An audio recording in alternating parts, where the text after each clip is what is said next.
Hola familia, estamos aquí para compartir acerca de la palabra de Dios. Yo soy el Padre Samuel Meléndez Gutiérrez y un gusto estar contigo. Estamos en el día número 311 de la lectura de la palabra de Dios. En este día vamos a compartir del segundo libro de los Macabeos, capítulo 14, del libro de la Sabiduría, capítulo 17 al 18, y el libro de los Proverbios, capítulo 25, versículos del 18 al 20. Vamos a preparar nuestra sala de escritura para continuar la lectura de la palabra de Dios. También vamos a preparar nuestro corazón, en el nombre del Padre, del Hijo y del Espíritu Santo. Amén. Del segundo libro de los Macabeos, capítulo 14. Intervención del sumo sacerdote Alcimo. Pasados 3 años, los de Judas se enteraron de que Demetrio, hijo de Seleuco, había desembarcado en Trípoli con un poderoso ejército y gran flota, que había apoderado el país y había matado a Antíoco y a su tutor Lisias. Un tal Alcimo, que había sido ante un sumo sacerdote y se había contaminado voluntariamente con los tiempos del levantamiento, creyendo que no había para él otra forma de salvación y volver a ser sumo sacerdote, se presentó a Demetrio hacia el año 151 con una corona de oro, una palma y unos ramos de olivo que procedían del templo. Aquel día no pidió nada, pero tuvo ocasión de manifestar su astucia cuando Demetrio lo llamó al consejo y le preguntó en qué disposición y voluntad se encontraban los judíos. Alcimo respondió: la secta de los judíos, llamado Asidios, cuyo jefe es Judas Macabeo, fomentaba la guerra y la sedición, impidiendo que el reino disfrute de paz. Por eso yo, privado de la dignidad hereditaria, es decir, del sumo sacerdocio, me presento ahora aquí, mirando por los intereses del rey y por lo de mis conciudadanos, pues por la locura de los asidios, nuestra nación padece no pocos males. Infórmate, oh rey, sobre todo esto y, conforme al amor generoso que nos tienes, preocúpate de nuestro país y de nuestro desventurado pueblo, que está amenazado por todas partes. Mientras vivía Judas, es imposible que haya paz. Al oír esto, los amigos del rey, enemigos de Judas, encendieron más la ira de Demetrio. Este eligió a Nicanor, antiguo jefe de la división de los elefantes, le nombró gobernador de Judea y le envió con órdenes estrictas de acabar con Judas. Se dispersan sus tropas y de restablecer a Alcimo como sumo sacerdote de tan grande de los templos.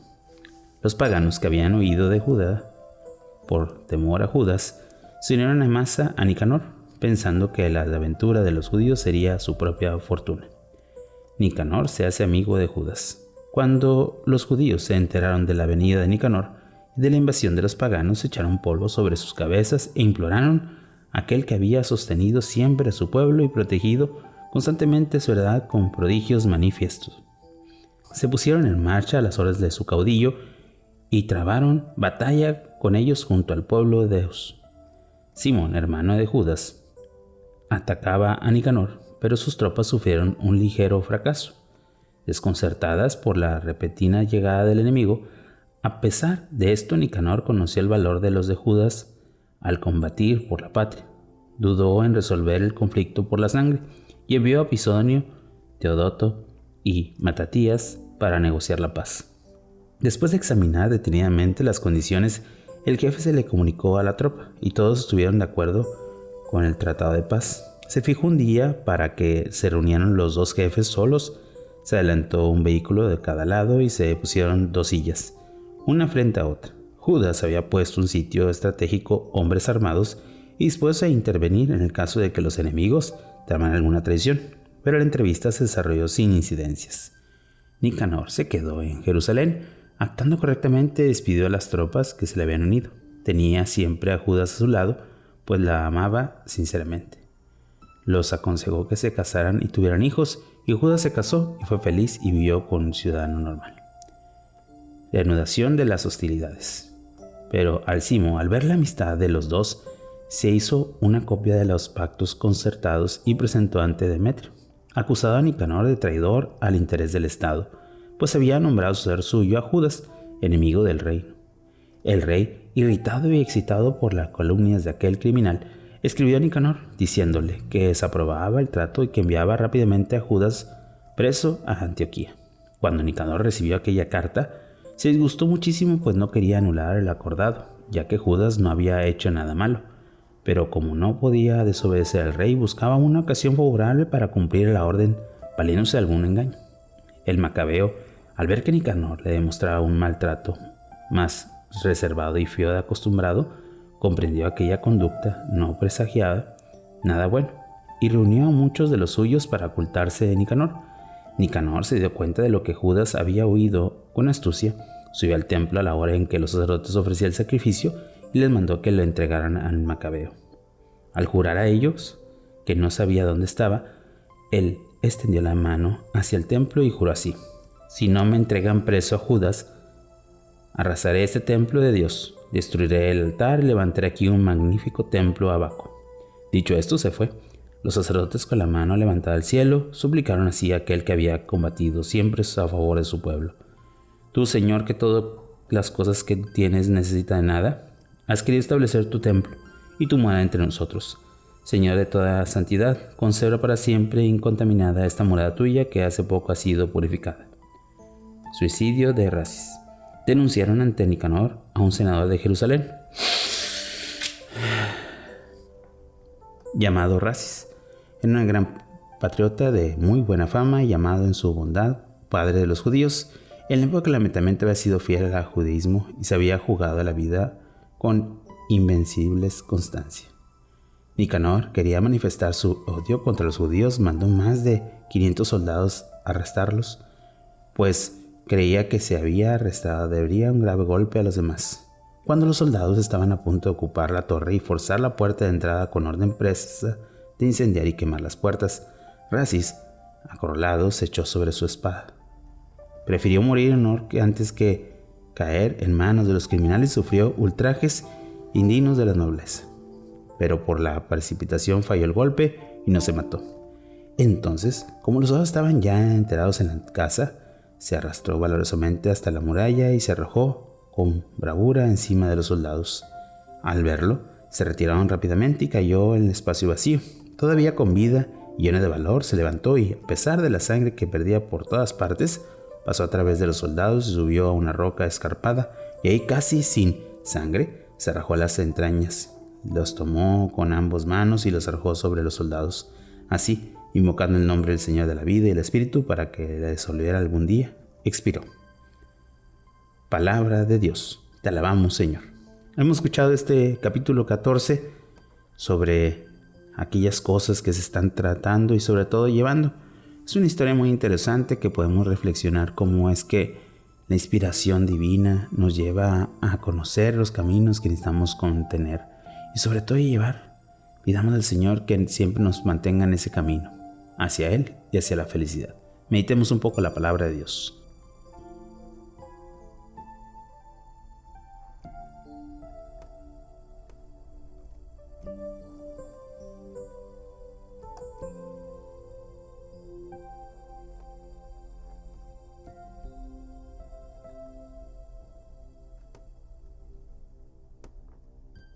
Habiendo meditado el libro de los Macabeos, pasemos ahora al libro de la sabiduría. Capítulo 17. Quinto contraste. Las tinieblas y la columna de fuego. Grandes y difíciles explicados son tus juicios, por eso las almas ignorantes se extraviaron, pues cuando los malvados pensaban que podían oprimir a la nación santa, quedaron presos de las tinieblas, encadenados por una larga noche y encerrados bajo los techos, incluso de la eterna providencia. Pensaban mantener ocultos sus pecados secretos bajo el oculto velo del olvido, pero fueron dispersados, presa de un terrible miedo y espantados como visiones. Escondido que se refugiaron no les quitaba el miedo. Ruidos terroríficos retumbaban a su alrededor y se le aparecían figuras espantosas de pálidos rostros. Ningún fuego tenía bastante fuerza para alumbrar, ni el resplandor brillante de los astros llegaba a iluminar aquella horrible noche. Solo podía ver una hoguera que se encendía por sí misma y le llenaba de terror, y una vez desaparecida la visión quedaban tan aterrados que les parecía más terrible aún que la había visto. Los artífices de la magia demostraron su impotencia y sus alardes de inteligencia resultaban un fracaso humillante, puesto lo que aseguraban ahuyentaron los miedos y las turbaciones de la gente acordada, sufrieron ellos mismos un miedo ridículo. Aún ninguna otra cosa las aterrorizaba. Al paso de los animales y silbidos de la serpiente les llenaba de miedo, y morían atemorizados de terror, ni al aire se atrevían a mirar, cosa imposible de evitar, pues la maldad es cobarde y asimismo se condena. Acorralada por la inconsciencia, siempre se imagina lo peor, que el terror no es otra cosa que la renuncia al auxilio de la razón. Cuando el menor es la seguridad interior, mayor se juzga la causa desconocida del tormento. Durante aquella noche insoportable, seré el reino impotente del abismo sumidió todos mis sueños. Unos se veían perseguidos por figuras monstruosas, otros desfallecían por su cansancio, porque un súbito e inesperado terror los había invadido. Así, todo el que caía anestesiado quedaba atrapado, preso en aquella cárcel sin hierros. Ya fuera labrado o pastor, o trabajara en un solo lugar solitario y sorprendido, sufría el castigo inevitable, pues todos los atrapaba la misma cadena de tinieblas, el silbido del viento o el canto melodioso de los pájaros en las tupidas ramas, las cadencias de las aguas del flujo viendo impetuosamente, el viento y ruido de las piedras que caían en avalancha, la carrera invisible de los animales, el rugido de las voraces bestias y el eco le retumbaba en los huecos de las montañas. Todos los dejaban paralizados del terror. Todo el universo brillaba con luz esplendorosa y proseguían sin trabas sus actividades. Solo sobre ellos se extendía una espesa noche, imagen de la oscuridad que les esperaba, aún más insoportable que la oscuridad era ellos por sí mismos. Capítulo 18. Por tus fieles, en cambio, brillaban en una espléndida luz. Los egipcios que, sin verlos, oían su voz, lo felicitaban por no haber padecido como ellos. Les daba gracias porque no se vengaba por los daños recibidos y les pedían perdón por su actitud enemiga. En lugar de esta oscuridad, a los tuyos le diste la columna de fuego como guía para un camino desconocido, un sol que le hacía daño para su gloriosa salida. Bien merecidas ser privada de la luz y ser encerrados en la oscuridad, aquellos que habían encerrado en prisiones a tus hijos, quienes habían entregado al mundo a la luz inagotable de la ley. Sexto contraste, muerte de los primogénitos egipcios y la liberación de los israelitas. Ellos resolvieron matar a los hijos de tus fieles. Solo un Moisés que había sido abandonado se salvó. En castigo de tú los quitaste un gran número de hijos e hiciste que perecieran todos juntos en las aguas espantosas. Aquella noche le fue enunciada de antemano a nuestros antepasados para que, sabiendo bien que en quien juráramos habría confiado, se sintieran seguros. Tu pueblo esperaba la salvación de los justos y la perdición de los enemigos, pues el castigo de nuestros adversarios son glorificaste a nosotros llamándote a ti. Los piadosos descendientes de los justos habían ofrecido sacrificios en secreto y unánimes establecieron este pacto dividido. En tus fieles compartían igualmente bienes y peligros después de haber cantado la alabanza de los antepasados. Los gritos confusos de los enemigos resonaban a lo lejos y cundían la voz lastimera de los que lloraban a sus hijos. Al mismo castigo alcanzaron a siervos y amos, en simple ciudadanos sufrían lo mismo que el rey. Todos por igual tenían innumerables cadáveres, heridos por un mismo género de muerte, y los vivos eran insuficientes para enterrarlos porque en un instante lo mejor de su raza había perecido. Así, aquellos a quien la magia había hecho incrédulos ante la pérdida de sus primogénitos reconocieron que este pueblo era hijo de Dios. Cuando un silencio apacible lo envolvía todo y la noche llegaba a la mitad de su veloz carrera, tu impotente palabra se lanzaba desde el cielo, desde el trono del rey, cual implacable guerrero, sobre aquella tierra destinada al exterminio. Traía como aguda espada tu decreto terminante. Se detuvo y le llenó toda la muerte. Mientras tocaba el cielo, tituraba la tierra. De pronto los sobresaltó sueños de horribles pesadillas y terrores inesperados le invadieron. Arrojados por todas partes y a punto de morir, manifestaban qué causa moría, pues los sueños que los agitaban lo había advertido para que no murieran sin saber por qué eran castigados. Aarón libera el exterminio a los israelitas. También los justos sufrieron las pruebas de la muerte y un gran número pereció en el desierto, pero no duró mucho aquella ira, porque pronto surgió como defensor Aarón, un hombre íntegro, con las armas de su ministerio. Oración, incienso y expiatorio afrontó la ira y puso fin a la desgracia, mostró que era siervo tuyo. Venció la indignación, no como la fuerza corporal ni con el empuje de las armas, sino calmó con las palabras quien la castiga, recordando los juramentos y la alianza que hizo con su antepasado. Cuando ya la muerte era innumerable, se interpuso y detuvo el avance de tu ira y cerró el paso hacia lo que aún vivían, pues en su vestidura sacerdotal estaba representado todo el universo. En las 4 hileras de la piedra preciosa figuras de los nombres gloriosos de los antepasados y tu majestad en la edema de su cabeza. Ante estas insignias, el exterminador retrocedió asustado, pues bastaba con una demostración de tu ira. Palabra de Dios. Te alabamos, Señor.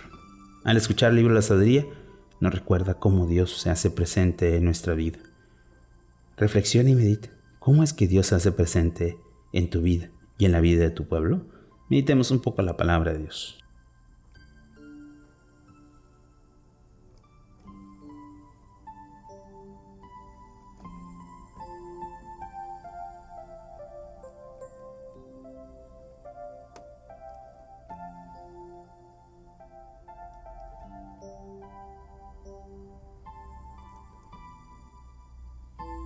Habiendo meditado el libro de la sabiduría, pasemos ahora al libro de los Proverbios, capítulo 25, versículos del 18 al 20.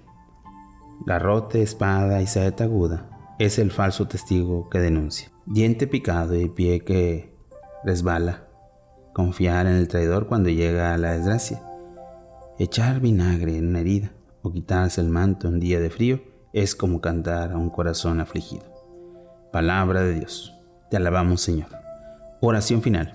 Señor, muéstranos siempre tu gracia, muéstranos tu camino, ilumina nuestros pasos y haz que nuestras mentes estén dispuestas a escuchar tu voz para alcanzar la felicidad.